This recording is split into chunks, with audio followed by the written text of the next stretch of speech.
नमस्कार, मी विनया उत्पात तुम्हा सगळ्यांचं पुन्हा एकदा स्वागत करते जागर जाणीवेचा या कार्यक्रमात. या कुंदेनु तुषार हार धवला, या शुभ्र वस्त्रामृता, या वीणावरी दंडमंडित करा, या श्वेत पद्मासरा.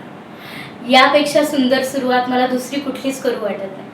का तर सोलापूर सारख्या क्षेत्रात अहिल्यादेवी होळकर विद्यापीठात एक स्त्री, अर्थातच आपल्या सगळ्यांच्या लाडक्या कुलगुरू मृणालिनी फडणवीस मॅडम आज आपल्या सोबत आहेत. नमस्कार मॅडम. खरं सांगायला गेलं तर एक स्त्री काय करू शकते हा प्रश्न अनेक समाजातल्या लोकांनी ओळखवला, पण या शिक्षण क्षेत्रात जेव्हापासून मॅडम इथे आले तेव्हापासून सोलापूर विद्यापीठाचे रंग काही और आहेत. असं म्हणतात की नवरात्राच्या 9 रंगांमध्ये नाहिलेलं हे विद्यापीठ वेगळ्या रंगातही नाहत आहे, अर्थात कलेची आवड असणाऱ्या आणि त्याचबरोबर अर्थतज्ञ असणाऱ्या आपल्या मृणालिनी फडणवीस मॅडम, आज आपण त्यांच्याशी संवाद साधणार आहोत. अर्थात एक व्यक्ती आणि एक वल्लीही. अर्थात सोलापूर विद्यापीठात कार्य करत असताना खरं तर मॅडम तुम्ही मध्य प्रदेशच्या आणि सोलापूर विद्यापीठ म्हणजेच अहिल्यादेवी होळकर विद्यापीठ, एका स्त्रीच्या नावाचं असलेलं हे विद्यापीठ आणि त्यात एक स्त्री म्हणून तुम्ही कार्य करत असताना तुमचा अनुभव काय सांगा? मला सर्वात पहिलेच सांगावं असं वाटेल की एक स्त्री म्हणून या पदावर काम मिळणं हेच एक खूप महत्त्वाचं बाब आहे, कारण की पूर्ण महाराष्ट्रात सध्या मी एकटीच महिला वाईस चान्सलर आहे. म्हणून मला तसं वाटतंय की महिलांना ही संधी दिली जाते आहे, भले कमी का स्वरूपात असो ना, पण ही महत्त्वाची आहे. आणि दुसरं म्हणजे अहिल्यादेवींचं इथे नाव देण्यात आलं. अहिल्यादेवींना तसं पाहिलं तर मी इंदोरमध्ये पण शिकलेली आहे मध्य प्रदेशात. त्या विद्यापीठाचं नाव पण देवी अहिल्या विश्वविद्यालय असं आहे. आणि याही विद्यापीठात मग मी कुलगुरू म्हणून आले, म्हणून ते नाव इथे पुण्यश्लोक अहिल्यादेवी होळकर असं देण्यात आलं. तर हे मी अहोभाग्य याच्याकरता समजते की त्या महिलेनी जे त्यांच्या काळामध्ये काम केलेलं आहे ते इतकं प्रचंड मोठं आणि समृद्धीचं होतं, जे मला वाटत नाही की कोणी सर्वसाधारण व्यक्ती करू शकेल, जे त्या महिलेने करून दाखवलं. म्हणून तो अनुभव एक वेगळाच आहे. एक नाव मिळणं, पण त्या पद्धतीचं काम करण्याकरता एक उत्साह निर्माण होणं, मोटिवेशन निर्माण होणं हे अत्यंत महत्त्वाचं आहे. ते निश्चित कुठे ना कुठे प्रेरणा ती मिळत राहते आहे. अर्थात अहिल्यादेवी होळकर हे नाव आहे, पुण्यश्लोक अहिल्यादेवी होळकर. आणि त्याचबरोबर मी असं म्हणेन की या तक्तावरही शिक्षणाच्या स्वरूपात, शिक्षणाच्या आणि त्याच पावित्र्याच्या स्वरूपात एका सरस्वतीला स्थान दिलंय. खऱ्या अर्थाने एका सरस्वतीची भेट झाल्याचा फील आम्हाला येतोय. पण याचबरोबर एक माणूस म्हणून, एक कलाकार म्हणूनही तुम्ही खूप वेगळ्या आहेत हे आम्हाला कळलं. दिवसाचा काही वेळ तुम्ही अगदी हिरिरीनं आवर्जून तुमच्या छंदासाठी घालवता, तर त्याबद्दल काय सांगा? माझा अगदी आवडता प्रश्न तुम्ही विचारला, कारण मी बऱ्याच वर्षांपासून पेंटिंग या क्षेत्रामध्ये अनेक प्रकारे म्हणजे विविध अंगाने काम करते आहे. कॅनव्हास पेंटिंग हा माझा आवडता भाग होता आणि अजूनही आहे. आणि मी अनेक ठिकाणी प्रदर्शन याच्यामध्ये भरवलेले आहे. परंतु मी एक फिलामेंट पेंटिंग म्हणजे धाग्याच्या माध्यमाने कसं एक विविध रचना तयार करता येतील याचं मी स्वतःच त्याच्यामध्ये संशोधन केलं आणि मी त्याचं पेटंट पण मिळवलेलं आहे. त्यामुळे मी एक या दृष्टिकोनातनं पाहते की ती काही मला असं नाही की प्रोफेशन आहे किंवा मला काही त्याच्यामध्ये कोणी कंपल्शन करत नाही की ते करायचं, पण मी माझ्या आवडीने माझ्या वेळेनुसार त्याच्यामध्ये काहीतरी करू शकते. म्हणजे मी रिलॅक्स होते. हे एका प्रकारे स्ट्रेस बस्टर्सचं सुद्धा मला काम करतं. आणि शिवाय कलेचं मग कुठेतरी जसं प्रदर्शन करता येईल तसं त्याचा मला एक फायदा पण मिळतो. आणि तो थोडासा भाग नाही म्हटलं तरी माझ्या फॅमिलीतनं आलेला आहे. माझी आई पण एक छोटा खानी म्हणायला पाहिजे चित्रकार होती. आणि मग आता त्याच्या दृष्टिकोनात एक प्रोफेशनलिझम कसं असलं पाहिजे त्याच्याकरता मी माझ्या युनिव्हर्सिटीमध्ये जे डॉक्टर हरिसिंगवर युनिव्हर्सिटी आहे तिथे मी छोटंसं 1 महिन्याचं प्रशिक्षण घेतलं. पण मला त्याच्यातनं खूप साऱ्या गोष्टी लक्षात आल्या आणि मी सर्वात पहिले पोर्ट्रेट हा प्रकार सुरू केला आणि स्कल्पचर्स त्याच्यात, असे 2 याच्यावर माझं पहिले प्राधान्य होतं. आणि नंतर मग मी फिलामेंट पेंटिंग हे माझं स्वतःचं क्रिएशन तयार केलेलं आहे.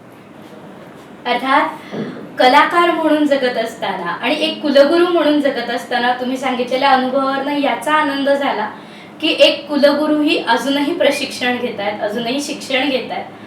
तर तुम्ही काय सांगाल, शिक्षणाला वय असावं का?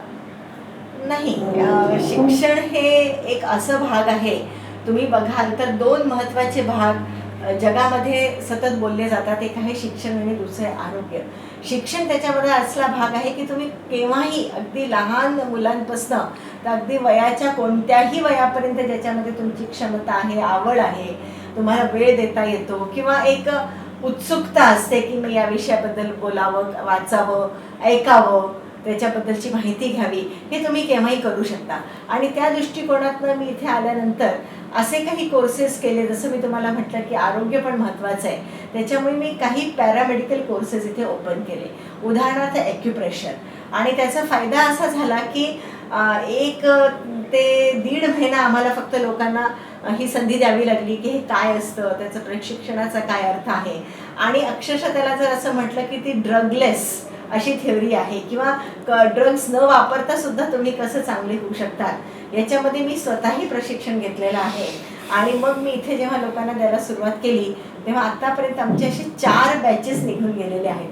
आणि सर्वात मोठा फायदा, कोणालाच माहीत नव्हतं की कोविड येणार आहे, पण कोविडच्या काळामध्ये अशा मुलांनी की ज्यांनी ॲक्युप्रेशर शिकलेलं आहे ते स्वतः कोविड वॉरियर्स म्हणून अनेक ठिकाणी जातात आहेत आणि लोकांना लवकर हिलिंग करता काय काय पॉईंट्स असतात ते देत आहेत. आणि त्यांचा अनुभव असा आहे की लोक नॉर्मल जो वेळ लागतो त्याच्यापेक्षा अर्ध्यापेक्षा कमी वेळात ठीक होतात आणि त्यांना कॉन्फिडन्स लेवल पण त्यांचा वाढतो आहे. असे मी हे कोर्सेस घेतले. त्याबरोबर योग, मेडिटेशन असे पण जे कोर्सेस आहे. आणि त्याच्यानंतर एक आणखीन इनोव्हेटिव्ह कोर्स म्हणजे थेरॅपेटिक न्यूट्रिशन असा मी घेतला. म्हणजे आपण काही म्हटलं तरी आपण काय आहार घेतो, लोकांना असं वाटतं की आहार विशिष्ट चांगला म्हणजे की आपण आजारी असतो तेव्हाच घेतला पाहिजे, पण असं माझं किंवा आमचं जे काही आमचा ग्रुप आहे नॅचरोपॅथीचा, त्यांना आम्हाला असं वाटत नाही. याचं कारण की रोजचा आहारच हे एका प्रकारे औषधीचं आणि विकासाचं काम करतं. म्हणून तो न्यूट्रिशनचा कोर्स केला. सुरुवात इथे झाली. तो 1 इयर PG डिप्लोमा आहे आणि मला सांगायला आवडेल की आता तो कम्प्लीट ऑनलाईन चालू आहे आणि सक्सेसफुली चालू आहे. क्या बात आहे.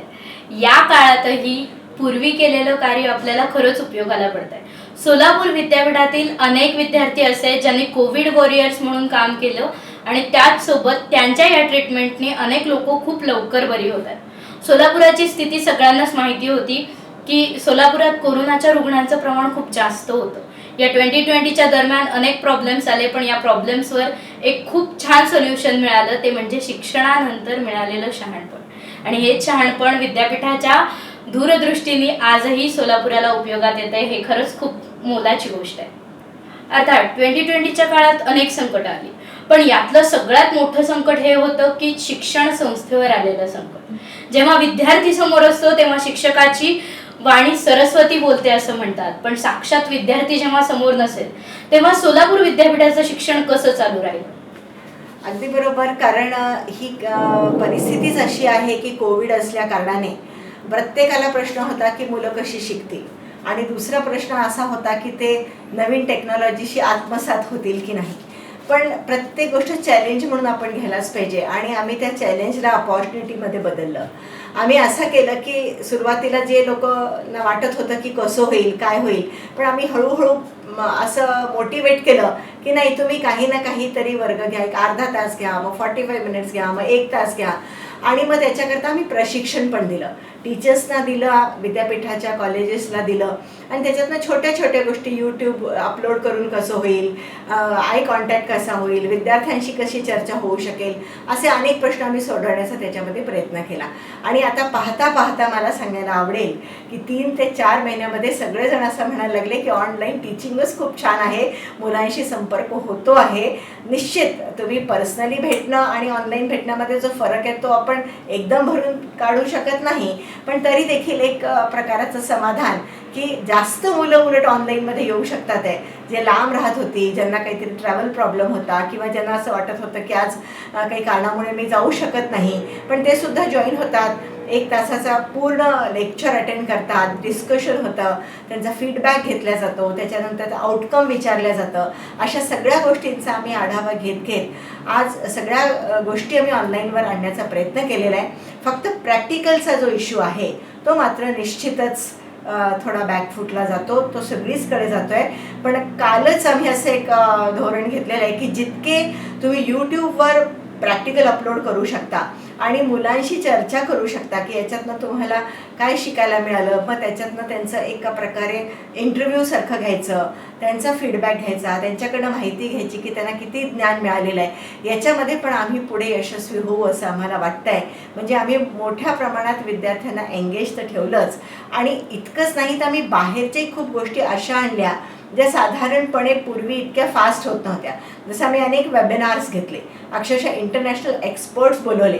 मग ते एन्व्हायरमेंटचे असो, एज्युकेशनचे असो, त्याच्यानंतर त्या विशिष्ट विषयाचे असतील, एखादी लॅब आहे त्याच्यामध्ये कसं काम चालतं आहे, केमिस्ट्रीचा विषय असो, फिजिक्सचा असो, हे सगळं आम्ही त्यांना आणण्याचा प्रयत्न केला. आणि परिणाम असा झाला की त्या लोकांना असं वाटलं की अरे हे आपल्याला लांब जाऊन पाहणं शक्य नव्हतं, हे सहज आपल्याला थोड्याशा वेळामध्ये हे सगळं पाहता आलं. अशा प्रकारचं एक नक्कीच यशस्वी पाऊल आम्ही उचललेलं आहे. आणि लेटेस्ट म्हणजे परीक्षा ही ऑनलाईन. आम्ही शासनाला सांगितलं होतं की कदाचित 80-81% मुलं येतील. आज मला सांगायला आवडेल की 99% मुलंच्या वर ऑनलाईन आहेत आणि सगळे यशस्वी परीक्षा देत आहेत. अर्थात असं म्हणतात की विद्यार्थी समोर नाही तर शिकवायचं कसं, हा खूप मोठा प्रॉब्लेम होता. पण या प्रॉब्लेममध्ये action speak louder than words हे दाखवत सोलापूर विद्यापीठाने ऑनलाईन परीक्षाही घेतल्या आणि ऑनलाईन परीक्षा 99% पेक्षा जास्त विद्यार्थ्यांनी दिल्या. त्यातही मला अजून एक असं विचारावं असं वाटतं, सोलापूर विद्यापीठात बऱ्यापैकी ग्रामीण विभागातील विद्यार्थी आहेत, तर त्यांचा कसा रिस्पॉन्स होता? मला असं सांगावं याला आवडेल की ग्रामीण विद्यार्थ्यांकडे पण अँड्रॉइड फोन्स आहेत, आणि जे विद्यार्थ्यांकडे नाही आहे ते आता असं लक्षात येते की ते 1 ते 2% असे आहेत की त्यांच्याकडे नाही आहे. आणि आमचा असा प्रयत्न आहे की आपल्याकडे कम्प्युटेशनल सायन्स हा विषय आहे, रुरल डेव्हलपमेंट हा विषय आहे. म्हणून जर त्या मुलांना उलट ही संधी मिळाली, या कोरोनाच्या निमित्ताने उलट त्यांना संधी मिळाली, तर अनेक त्यांच्या शेतीविषयक ज्या बाबी आहेत, कोर्सेस आहेत. जसं आम्ही इथे एक ॲग्रो टुरिझम पण कोर्स सुरू केलेला आहे. त्याच्याबरोबर त्यांना त्यांच्या समजा शेतीविषयक अनेक गोष्टींचा अंदाज घ्यायचा असेल, उत्पादन करायचं असेल, विक्रीपर्यंत करायचं आहे, दुसऱ्या एजंटशी चर्चा करायची, असे अनेक टॉपिक आहेत. त्याच्याशी ते सहज जोडले जाऊ शकतात, कारण की हे त्यांना अनायसा प्लॅटफॉर्म असा मिळून गेलेला आहे, ज्याच्यातनं त्यांना आता एक ज्याला आपण म्हणतो रे ऑफ होप अशी मिळाली आहे की आपण या माध्यमातून देखील आपल्या कृषी क्षेत्रातला विकासही करू शकतो, अभ्यासही करू शकतो, आणि येणाऱ्या पिढीला एक चांगला संदेशही याच्यातनं मिळू शकतो. अर्थात असं म्हटलं जातं की मातीत पेरावं लागतं, ते शिकून पुस्तकातनं येत नाही अनेक लोक म्हणतात, पण पुस्तकातूनही पुन्हा एकदा मातीत रुजण्याचं काम सोलापूर विद्यापीठ आज करत आहे. सोलापूर विद्यापीठाच्या शिक्षणाने अनेक ग्रामीण भागातील विद्यार्थ्यांनाही काहीतरी एक आशेचा किरण आहे की शेतात काय पेरावं, तर ज्ञानासोबत बीज पेरावं हे सोलापूर विद्यापीठ शिकवतं असं मला वाटतं. त्याचबरोबर मला हाही प्रश्न विचारावासा वाटतो की सोलापूर विद्यापीठाने यंदाच्याच काळात काही नवीन कोर्सेस सुरू केले, जे नाट्यशास्त्र, म्युझिक, अनेक गोष्टीशी रिलेटेड आहेत, आणि त्याला वयाचं बंधन ठेवलं गेलं नाही. तर याबद्दल तुम्ही काय सांगाल? जसं मी तुम्हाला आत्ता सांगितलं की स्किल कोर्सेस मी इथे सुरू केले. आज साधारणपणे 97 स्किल कोर्सेस इथे चालू आहेत, आणि त्याच्यामध्ये अक्षरशः आपण म्हटल्याप्रमाणे कुठलंच वयाचं बंधन नाही. आज आमच्याकडे अक्षरशः एक 16 ते 18 वर्षाच्या मुलांपासनं 70 वर्षाचे व्यक्तीसुद्धा आमचे स्टुडंट्स आहेत. पण त्याच्याबरोबर इथे जी उणीव होती ती सर्वात मोठी होती की भाषा. इथे कुठल्याही म्हणजे विद्यापीठामध्ये तुम्ही बघाल तर भाषा हा पहिली म्हणजे एक भाग असतो, पायरी असते असं म्हणायला हरकत नाही. आणि ते जर नसेल तर तुम्ही कुठल्याही विषयामध्ये समृद्धी आणू शकत नाही. आणि म्हणून मी पहिल्या वर्षी 5 आणि दुसऱ्या वर्षी 3 आणि आता टोटल 8 आपण सुरू केलेले आहेत. आणि इथे बहुभाषिक लोक असल्यामुळे अक्षरशः कन्नडा, पाली, प्राकृत, संस्कृत असे सगळे पण विषय आपण त्याच्यामध्ये प्रामुख्याने घेतले आहे. सांगण्याचा उद्देश असा की ते विद्यार्थी आम्हाला म्हणतात की आता आम्हाला शिकण्याकरता कर्नाटक, मुंबई, पुणे जावं लागत नाही, आम्हाला इथले घरच्या घरी मिळतं, पैसेही वाचतात, ज्ञानही मिळतं, आणि अनेक प्रकारचे जे त्यांचे उपक्रम आहे ते इथून साध्य करू शकतात. म्हणून भाषा संकुल, आपल्याकडे संकुल प्रकार हा विद्यापीठात चालतो, आणि त्याच्यामुळे भाषा संकुल आता हा सर्वात मोठा संकुल विद्यापीठाचा झाला आहे, कारण की इथे 8 विभाग आता त्याच्यामध्ये झालेले आहे, म्हणजे 8 भाषांचं एज्युकेशन मिळतं. त्याचबरोबर परफॉर्मिंग आर्ट, आणि परफॉर्मिंग आर्टमध्ये सध्या तरी आम्ही 3 भाग सुरू केलेले आहे. त्याच्यामध्ये तबला, म्युझिक आणि नाट्यशास्त्र. आणि याच्यामध्ये पण लोकांनी सांगितलं की अजून त्यांची अपेक्षा आहे की आम्ही चित्रकला किंवा डान्स असं पण घ्यावं. कदाचित आम्ही पुढच्या वर्षी तेही सुरू करू शकू. पण याच्यामध्ये आम्हाला जे ॲडमिशन्स मिळालेले आहेत त्याच्यामध्ये पण वयाचं तर बंधन नाहीच आहे, पण त्याच्याबरोबर ज्याला खरी आवड आहे आणि जे काही त्याचं क्षेत्र आहे त्याच्यामध्ये त्याला आणखीन कसं विकसित होता येईल याच्याकरता व्यासपीठ मिळालेलं आहे. त्यानंतर मला सांगायला आवडेल की बीवोक नावाचे कोर्सेस जे युनिव्हर्सिटी ग्रँट्स कमिशन देते ते आता आमचे 2 विभागांमध्ये सुरू झालेले आहे. एक आहे जर्नलिझम आणि दुसरं जे आहे ते आहे कॉमर्स आणि मॅनेजमेंट. आणि जे जुने स्कूल्स होते, ज्याला आपण जुनं स्ट्रक्चर होतं असं म्हणूया, त्याच्यामध्ये पण आम्ही आणखीन भर टाकली आहे. जसं आम्ही कम्प्युटेशनल सायन्समध्ये स्टॅटिस्टिक्स आणि मॅथमॅटिक्सच्या बरोबर आम्ही बायोस्टॅटिस्टिक्स सुरू केलेलं आहे. कारण की सोलापूर हा मेडिकल हब आहे आणि त्यांना अनेक प्रकाराचे स्टॅटिस्टिशियन्स लागतात, ॲनालिस्ट लागतात. तर हे सगळे आम्ही त्यांना देण्याचा प्रयत्न केला आहे. त्याच्यानंतर फिजिक्समध्ये आम्ही इलेक्ट्रॉनिक बेस्ड आणखीन कोर्सेस सुरू केले आहे आणि केमिस्ट्रीमध्ये आम्ही मेडिसिनल केमिस्ट्री असं सुरू केलेलं आहे. तर या सगळ्या कोर्सेसमध्ये जी भर पडतच जाते त्याच्यामध्ये सर्वात जास्त प्रगतीशील जाणारा जर कोर्सेस कुठले असतील ते स्किल बेस्ड आहे, जे 6 महिन्यापासून 1 वर्षाचे आहे. अक्षरशः रोज असा माझा निघतो की कोणीतरी एक प्रपोजल घेऊन येतं आणि आम्ही त्याला बोर्डच्या समोर ठेवण्याचा प्रयत्न करत असतो. आणि सर्वात महत्त्वाचं म्हणजे की भाषा आणि जे काही परफॉर्मिंग आर्ट होतं याची इथे आवश्यकताच होती. कारण की जसं आपण म्हणाला की ही नगरी संतांची आहे, तर त्याच्यामध्ये भाषेचा प्रभुत्व अत्यंत महत्त्वाचा होता. तिथे पण एक चांगलं व्यासपीठ मिळू शकलं.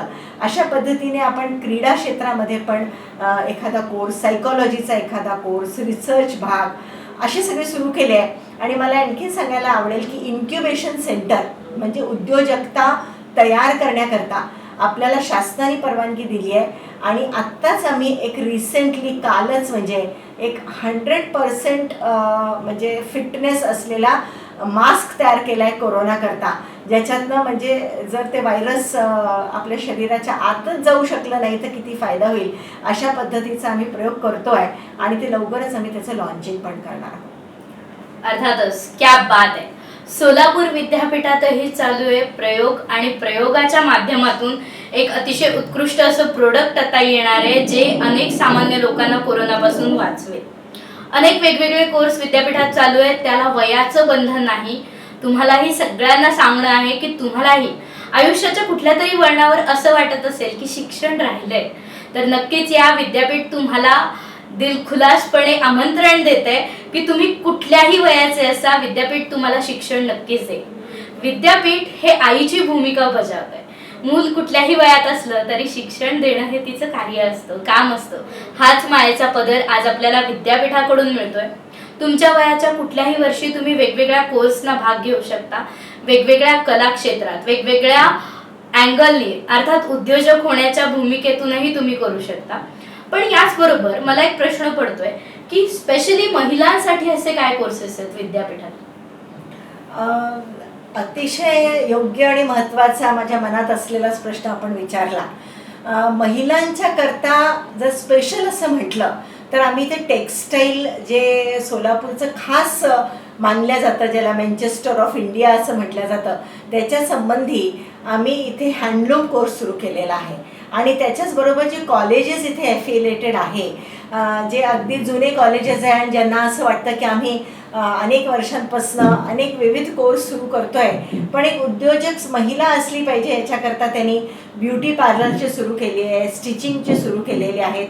आणि त्याच्याबरोबर महिलांनी फक्त त्याच क्षेत्रामध्ये लिमिटेड राहू नये आणि त्यांना इतरही जे सायन्स अँड टेक्नॉलॉजीमध्ये पण येता यावं याच्याही करता आम्ही महिलांना स्कोप दिला आहे. जसं कम्प्युटेशनल सायन्समध्ये महिला कोणत्याही वयाची असो पण तिला जर एखादा शॉर्ट कोर्स करून नुसतं MSCIT नाही तर पुढे जावा आणि असे कोर्सेस करायचे असतील तर महिला हे निश्चित चांगल्या पद्धतीने करू शकतात. हे अगदी प्रोवन रेकॉर्ड आहे आणि म्हणून आम्ही त्याच्यामध्ये पण त्यांना एनकरेजमेंट देतो आहे.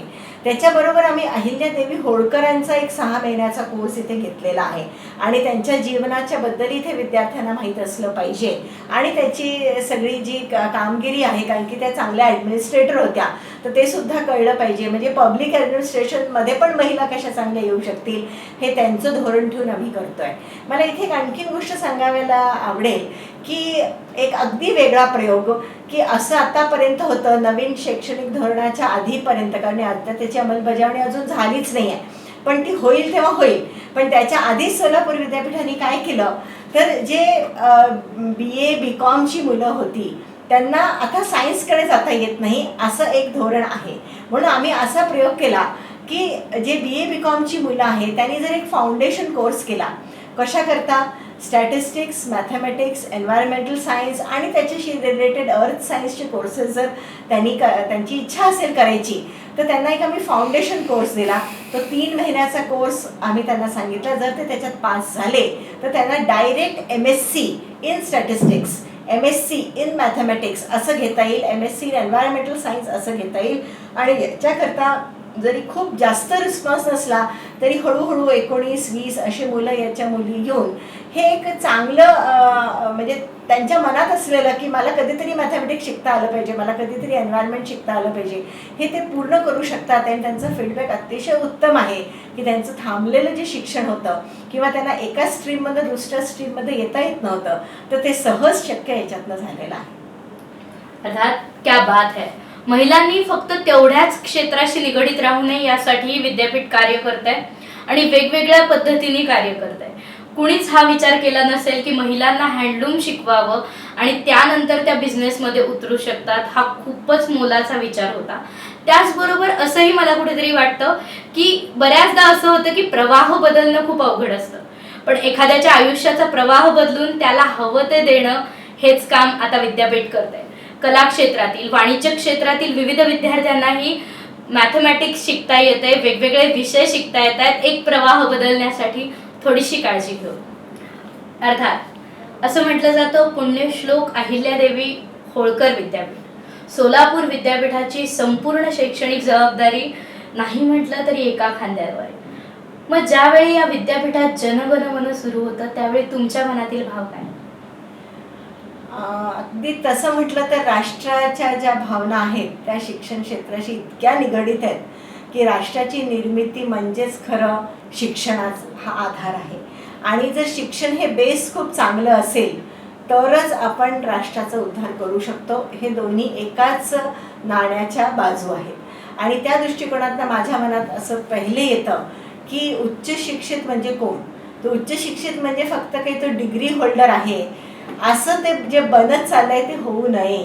आणि त्याला मात्र निश्चितच अनेक गोष्टी आल्या पाहिजे. जसं त्याला काय कर्तव्य मी राष्ट्राकरता केलं पाहिजे हे त्याला मिळणं फार आवश्यक आहे. तेव्हा मला निश्चित असं वाटतं की कुठेतरी जिथे आपण कमी पडतोय ते जितकं आपल्याकडनं होऊ शकेल तसं विद्यार्थ्यांना म्हणा, शिक्षकांना म्हणा, नॉन टीचिंगला म्हणा हे दिलं गेलं पाहिजे. आणि त्या उद्देशाने आम्ही काही ट्रेनिंग कोर्सेस पण इथे घेतले की आपली जबाबदारी काय, आपलं कर्तव्य काय. फक्त मला माझे अधिकार आहेत ते मिळाले पाहिजे असं म्हणून होणार नाही. जेव्हा तुम्ही अधिकार मागता त्याच्यावर तुमच्या कर्तव्याची पण जाणीव असली पाहिजे असा एक भाव मला नक्कीच त्यावेळेला येतो. आणि मला असं वाटतं की दुसरं महत्त्वाचा जो भाग आहे ज्याच्याकरता भारत अनेक वर्ष ओळखला गेलेला आहे तो म्हणजे इथिक्स, नैतिकता. आणि आपल्या तर मग कुटुंब व्यवस्थापासून असो, शिक्षणामध्ये असो, एकामेकाबद्दल रिस्पेक्ट असो, या सगळ्या गोष्टी कुठून येतात तर शिक्षणातनंच येतात. आणि शिक्षण हे घरातनं आणि जेव्हा तुम्ही बाहेर पडता जेव्हा त्याची जी चांगली सांगड आपल्याला मिळत असते त्याच्यातनं मिळतं. म्हणून एक ही जबाबदारी पण वाटते की आपल्याकडनं कुठेही जर चुकीचं काही जात असेल तर ते कसं पहिले थांबवावं. आणि त्या दृष्टिकोनातनं मला काही ॲक्शन पण घ्यावे लागले, त्याला सुधारण्याचा प्रयत्न पण केला. पण हळूहळू का होईना त्या दिशेने आपण जातो आहो असं एक समाधान पण त्याच्यामध्ये आहे. या सगळ्या गोष्टी करत असताना नवीन शैक्षणिक धोरणाचा पण खूप मोठा एक पाठपुरावा आपण इथे म्हणू शकतो, मिळू शकतो आपल्या विद्यापीठाला किंवा सर्वच विद्यापीठांना. आपल्या विद्यापीठाला यासाठी, कारण की त्यांनी सर्वात पहिले महत्त्व दिलं की काहीतरी तुम्ही नाविन्यपूर्ण करा, जे आपण करतोच आहे, आणि त्याच्यामध्ये आणखीन कशी भर पडेल याचा विचार करता येतो. मग क्रिएटिव्ह करा, तर ते पण आपण करण्याचा प्रयत्न केला. आणखीन कशी क्रिएटिव्हिटी वाढवता येईल तो पण आपण प्रयत्न करतोय. आणि जसं मी सांगितलं, स्किल हा प्रत्येक ठिकाणी आता कौशल्य निर्माण, आणि त्याच्यातनं तुम्हाला आनंद मिळाला पाहिजे. म्हणजे शिक्षण तुम्हाला भारी नको वाटायला, हे तुम्हाला आनंदाने तुम्ही केलं पाहिजे, असा प्रयत्न निश्चित जर केला तर मग खऱ्या अर्थाने मानवाचा आणि मग दुसरी बाजू म्हणजे राष्ट्राचाच निर्माण होऊ शकेल. हे निश्चित एकामेकाशी निगडीत आहेच. अर्थात घे घे घेऊ का कथा म्हणून? नाही नाही घे घे. अर्थात या सगळ्या गोष्टींबरोबर आम्हाला असंही कळलंय की एक कुलगुरू म्हणून तुम्ही जितक्या स्ट्रिक्ट आहात, जितक्या प्रॉपर आहात, तितक्याच एक शिक्षिका म्हणून प्रेमळ आणि मनमिळाऊही आहात. अनेक विद्यार्थी त्यांच्या मनातल्या अनेक गोष्टी तुम्हाला येऊन बोलतात, त्यांचं रिलेशन तुमच्याशी खूप छान आहे, तर त्याबद्दल तुम्ही काय सांगाल? मी नेहमीचपासून विद्यार्थी प्रिय असं राहिलेले आहे.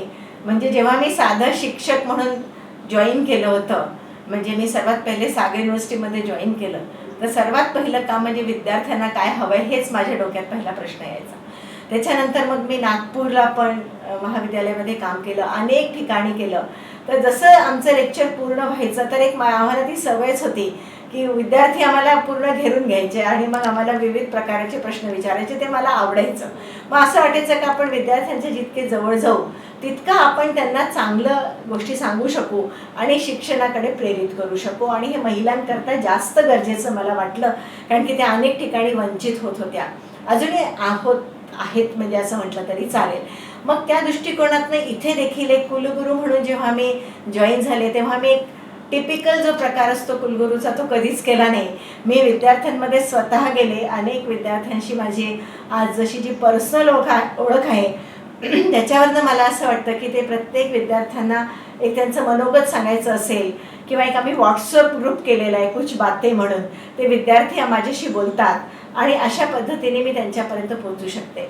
इतकंच नाही तर जर मला एखादं धोरण राबवायचं असेल तर मी माझ्या सगळ्या अधिकाऱ्यांना सांगते की विद्यार्थ्यांपर्यंत पहिले कसं पोहोचेल हे सांगा, त्यांना कसं सोयीस्कर जाईल हे बघा, जे आपल्याला मिळालं नाही ते त्यांना कसं मिळू शकतं. असं जर आपण केलं तर त्याचा निश्चित फायदा होऊ शकेल. अर्थात एक विद्यार्थीप्रेमी शिक्षिकाही तुम्ही आहात, एक कुलगुरू आहात तुम्ही, एक रिस्पॉन्सिबल रिसर्चर आहात तुम्ही ग्लोबल लेवलच्या, हेही आम्हाला माहिती आहे. पण हे सगळं मॅनेज करत असताना आणि कुटुंब मॅनेज करत असताना पर्सनल लाईफ, प्रोफेशनल लाईफ आणि तुमची स्वप्न, या सगळ्यांची सांगड तुम्ही आजपर्यंत कशी घातली? आता जर अगदी आधीपासनं बोलायचं झालं तर मला असं वाटतं की अगदी लहानपणापासून माझ्या घरी शैक्षणिक वातावरणच होतं. माझे वडील स्वतः केमिस्ट्रीचे प्रोफेसर आणि डीन म्हणून रिटायर झाले आणि आजूबाजू सगळं आम्ही अशा कॅम्पसमध्ये राहत होतो की तिथे कम्प्लीट शैक्षणिक वातावरण होतं. त्यामुळे त्याच्याकरता मला काही विशेष प्रयत्न नाही करावे लागले, ते मला आपोआपच मिळालं. पण त्याच्यामधनं ही गोष्ट खरी आहे की उच्च शिक्षित होण्याकरता पण माझ्या आईवडिलांनी, आम्ही दोघी बहिणीच, पण आमच्यामध्ये कधीच असं भेद नाही केला की महिला आहे तर तुम्हाला फक्त एक विशिष्टच काम करायचं. ही मात्र सर्वात मोठी एक म्हणजे म्हणायला पाहिजे पायरी अशी आहे जी आईवडिलांनीच दिली. आणि त्यांनी आम्हाला सांगितलं की तुम्हाला जितकं शिकायचं आहे, जितकं उच्च शिक्षित व्हायचं आहे तितकं व्हा. तर त्याचं कारण असं झालं की आम्ही दोघी बहिणी लग्नाच्या आधीच PhD झालेलो होतो आणि हा एक आमची जमेची बाजू होतं, कारण की लोक PhD खूप आरामशीर पद्धतीने करतात, पण आम्ही एक ते जिद्दीने केलं की आम्हाला ते शिक्षण आधीच पूर्ण करायचं आहे. त्यानंतर मग माझ्या वडिलांचा जो ॲटिट्यूड होता की तुम्ही वेगवेगळ्या गोष्टी शिकल्या पाहिजे, तोच भाग मला लग्नानंतरही मिळाला. माझ्या घरी पण सगळं शैक्षणिक वातावरणच होतं आणि माझ्या सासू सासऱ्यांनी स्पेशली कधीच असं म्हटलं नाही की तू या गोष्टी करू नको, त्या गोष्टी करू नको. उलट जे तुम्ही ग्लोबल रिसर्च जे म्हणाला ते खऱ्या अर्थाने मी लग्नानंतरच झाले. म्हणजे मला जे काही संधी मिळत गेली, मी अक्षरशः एक 35 वर्षापूर्वी सर्वात पहिले रशिया म्हणजे मॉस्कोला इथे गेले आणि तिथे मी जो रिसर्च पेपर दिला तो अक्षरशः भारतातनं फक्त 8 लोकच गेलेली होती त्या काळात. आणि मग अशी संधी जी मला मिळत गेली त्याच्यातनं एक आत्मविश्वास वाढत गेला. त्याच्यातनं मला असं वाटलं की मग मी जागतिक स्तरावर आणखीन रिसर्च करू शकते. असं माझी ती म्हणजे एक वाटचाल म्हणा ती सुरू झाली. आणि असं करता करता मग मी अनेक प्रोजेक्ट्स घेतले, जसं वर्ल्ड बँकचा प्रोजेक्ट घेतला, आणि मग असं लक्षात आलं की आपण जगामध्ये कुठेच कमी नाही आहोत. म्हणजे महिला म्हणून तर अजिबात काही कुठे असं वाटलं नाही, एक व्यक्ती म्हणून पण आपण इतर जसे रिसर्चर्स आहेत असे आपण पण करू शकतो आणि तसं आम्हाला करण्याची संधी मिळत गेली. माझ्या पण 2 मुलीच आहेत आणि त्यांना पण मी असंच शिक्षण दिलं आहे. दोघीजणी उच्च शिक्षित आहे, पोस्ट ग्रॅज्युएट झालेल्या आहेत आणि माझी मोठी मुलगी अतिशय उच्च पदावर फेसबुकवर काम करते आहे अमेरिकेत, आणि लहान मुलगी पण सिंगापूरच्या अशा युनिव्हर्सिटीमध्ये शिकलेली आहे, ती जगामध्ये पहिल्या 5 मध्ये गणली जाते. असं तिने आर्किटेक्चरचा कोर्स तिथे केलेला आहे. त्याच्यामुळे ही जी शिक्षणाचा सगळा स्वरूप आहे तो निश्चित माझ्याकडे जो एक व्यासपीठ होता त्याच्यातनं मिळत गेलं. पण तुम्ही म्हणाल की काही अडचणी आल्या नाही, असं नाही. अडचणी तर आल्याच, कारण की जरी घरातनं हे सगळं मिळत असलं तरी कुटुंब सांभाळून करणं काही सोपं काम नाही. आणि त्याच्यातनं ज्याला तारेवरची कसरत म्हणतात असं अनेक प्रसंग आले. जसं आता अक्षरशः फॉरेनला जायचा वेळ आलेला आहे, पण मुलगी लहान आहे आणि आणखीन पेपर प्रेझेंटेशन करायचा वेळ आलेला आहे, घरात अनेक अडचणी आहे, नाही करता आल्या, अशा गोष्टी पण आपल्याला सोडाव्या लागल्या. पण त्याच्यातनं आम्ही एवढंच विचार केला की नाही, आपल्याला जे काही मिळतं आहे ते इतकं कोणाला मिळतं, इतरांना तर मिळालं नाही, तर जे मिळालं त्याच्यात समाधान मानणं हा सुद्धा भाग आम्ही शिक्षणातनं शिकलो. आणि जे मिळालं आहे त्याच्यामधनं पुढे कसं जाता येईल याच्याकरता आम्ही आपली रचना तयार करत गेलो. अर्थात यानंतर मला असंही विचारावंसं वाटतं, या सगळ्या क्षेत्रात तुम्ही कार्य करत असताना या सगळ्या गोष्टी तुम्ही इतक्या सरळतेने हँडल केल्या. असं म्हणतात की अनेक महिला तक्रार करत राहतात की मला हा प्रॉब्लेम आहे, तो प्रॉब्लेम आहे, मुलं लहान आहेत, काहीतरी करायचं राहून गेलं, याला ते कुठेतरी सिच्युएशनला ब्लेम करतात. पण सिच्युएशनला ब्लेम न करता तुम्ही आज या मुद्द्यापर्यंत पोहोचलात. पण या मुद्द्यावरून सुद्धा इथून पुढे तुम्ही काय स्वप्न बघाल? मला असं वाटतं की याच्यानंतर, या पोझिशन नंतर अनेक काही ना काही संधी हायर एज्युकेशनमध्ये मिळत राहतील. आणि मला असं वाटतं की जे काही मला जमू शकेल उच्च शिक्षणामध्ये भर टाकण्याकरता ते मी करत राहणार आहे. मग त्याच्यामध्ये लिखाण असेल, रिसर्च असेल, त्याच्याबरोबर अशा मुलांच्याकडे मला जास्त ओढा राहील आहे ज्याला आम्ही कॅपॅसिटी बिल्डिंग म्हणतो. कारण की असे आम्ही अनेक मुलं पाहतो जे चांगल्या उच्च शिक्षित घरातले असतील, पण जरी ते उच्च शिक्षित नसले तरी त्यांना पुढे येण्याची एक जिद्द असते. मग अशा मुलांकरता देखील एखादं असं काहीतरी व्यासपीठ देणं. आता अनेक अशा संस्था आहेत ज्यांना हे सगळं करण्याकरता एक कोणीतरी व्यक्ती लागते, एक व्यासपीठ लागतो. तर मग त्यांच्याशी संपर्क साधून आपलं जो काही ज्ञान आहे ते लोकांपर्यंत पोहोचवण्याचं ही जिद्द निश्चित पुढे करत राहील, असंच माझं एक मनापासून म्हणजे प्लॅनिंग आहे म्हणा, किंवा करण्याची इच्छा आहे. अर्थात फ्युचर प्लॅनिंग तर सगळे करतातच, पण आतापर्यंतच्या आयुष्यात तुम्ही घेतलेल्या वेगवेगळ्या अनुभवांमध्ये असा कुठला अनुभव आहे का की जो तुम्ही कधीच विसरू नाही शकत? असे बरेच अनुभव आहे, पण एक मी असा अनुभव सांगेन की राजशाही युनिव्हर्सिटी बांगलादेश इथे माझा एक पेपर सिलेक्ट झाला होता, जो फार स्क्रुटिनी करून सिलेक्ट होतो असं त्याचा एक म्हणजे आधार आहे. आणि मला तिथे माझी मुलगी फक्त तेव्हा 2.5 वर्षाची होती, लहान मुलगी. माझे सासऱ्यांची डेथ झालेली होती. प्रश्न असा होता की कसं जावं, घर सोडावं, काय करावं. मग शेवटी निर्णय घेतला की नाही, तिलाच बरोबर घेऊन जावं, जी लहानी आहे तिला. आणि असं मी तिला घेतलं बरोबर आणि गेले. आणि अक्षरशः तिथे जो हॉल होता त्याच्यामध्ये आम्ही 150-200 लोक होते आणि त्याच्यामध्ये ती सर्वात छोटी, तीच एक पार्टिसिपेंट माझ्यासोबत होती. आणि ती अजिबात एका ठिकाणी बसणारी नव्हती.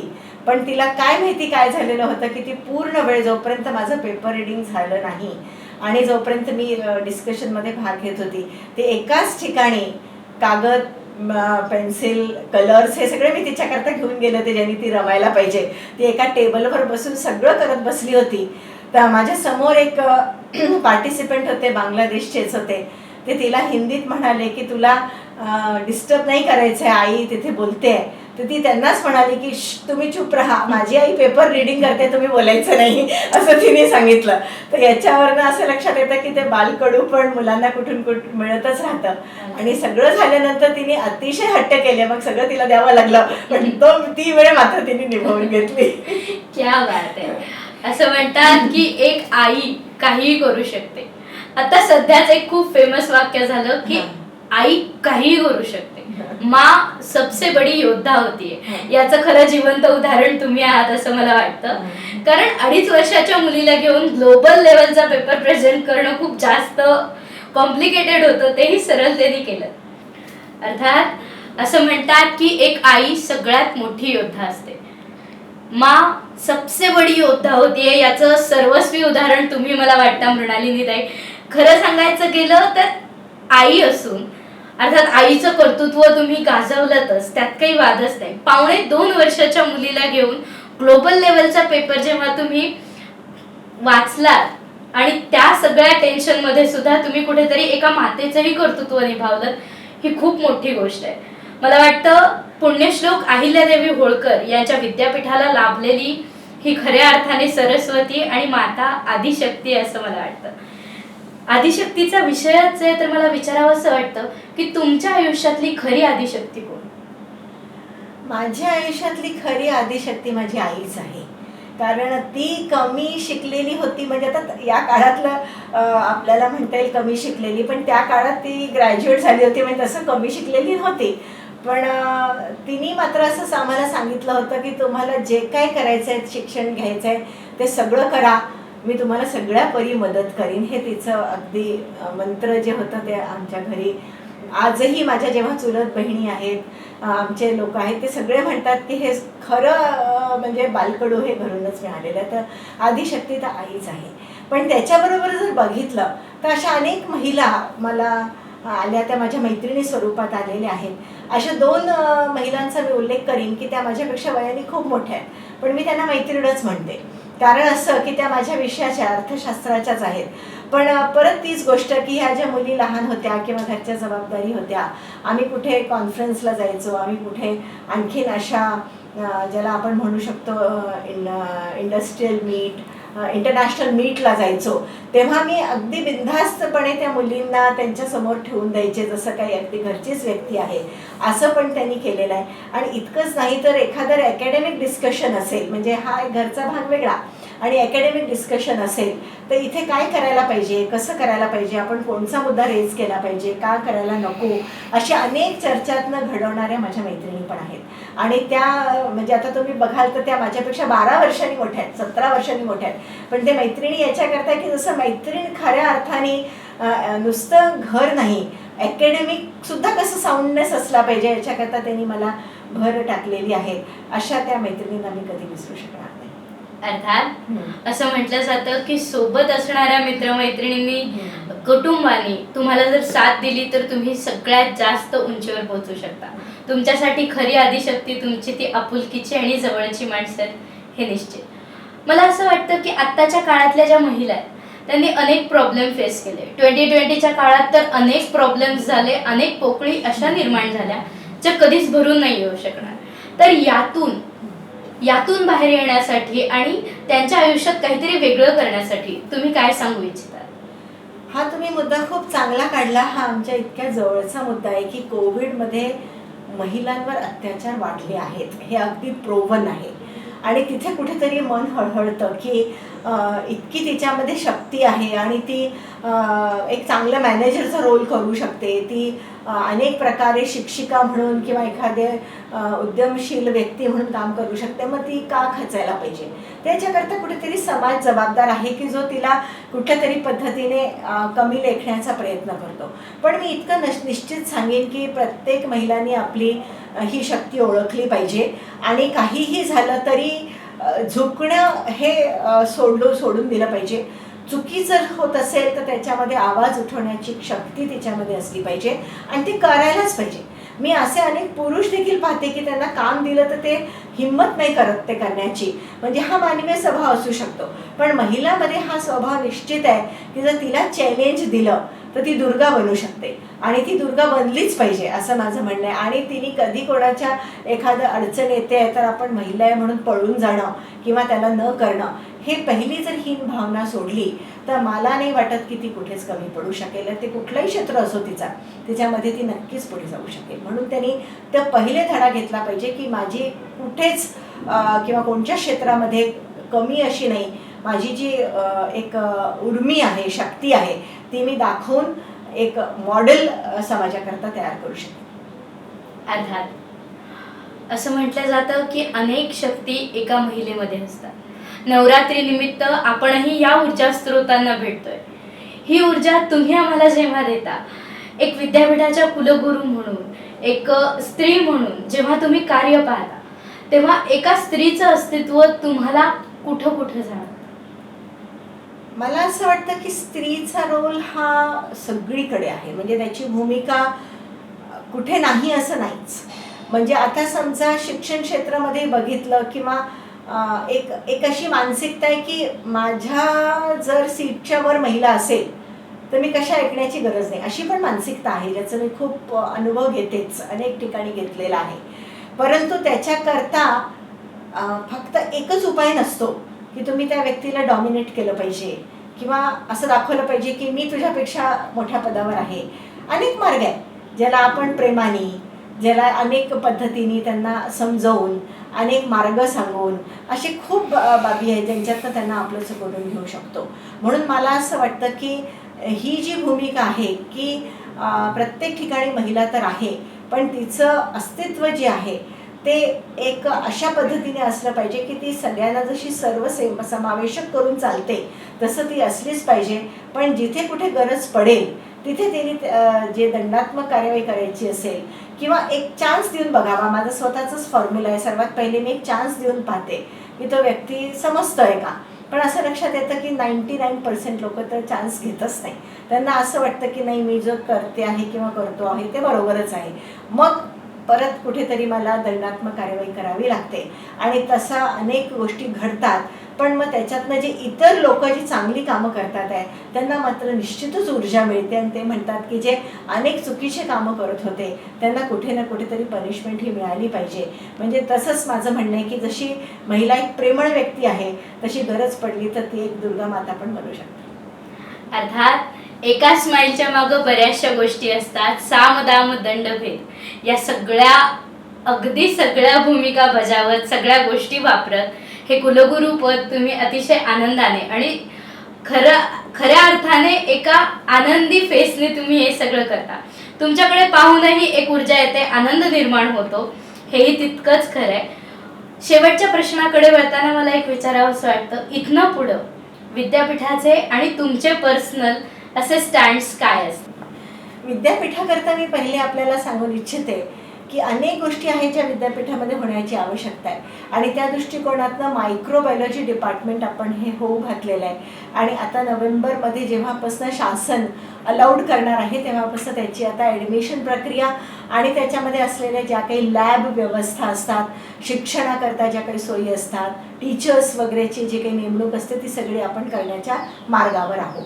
आणि त्याच्यातनं मायक्रोबायोलॉजी हा एक नवीन उपक्रम ज्याचा फक्त आत्ताच नाही तर मला असं वाटतं की अजून 100 वर्ष त्या विभागाला एक मोठी प्रेरणा राहणार आहे. कारण की हे आरोग्याशी जोडलेलं आहे, आत्ता असलेल्या व्हायरसशी जोडलेलं आहे आणि हा एकच व्हायरस नसतो, अनेक प्रकाराचे ज्याला व्हायरोलॉजी आम्ही असं म्हणतो त्याच्याशी जोडलं असल्यामुळे एक मोठा आपण एक आधारस्तंभ निर्माण करू असं एक माझं मत आहे. त्यानंतर आम्ही एक नवीन बिल्डिंग विद्यापीठाची सुरू केली आहे ज्याला आतापर्यंत एक प्रशासकीय इमारत आणि एक्झामिनेशन सेंटर असं नव्हतं. तर ते आपल्याकडे जी एक जागा आहे तिथे आपण एक साधारणपणे 6000 स्क्वेअर फूटचं बिल्डिंग कन्स्ट्रक्शन सुरू केलेलं आहे. 4 मजली ते राहणार आहे आणि त्याच्याच पुढे आपण अहिल्यादेवी होळकरांचं पुतळा आणि स्मारक पण उभारणार आहोत. तर हे येणाऱ्या काळामध्ये प्रपोज्ड प्लॅन म्हणू शकतो आपण ते असे आहेत.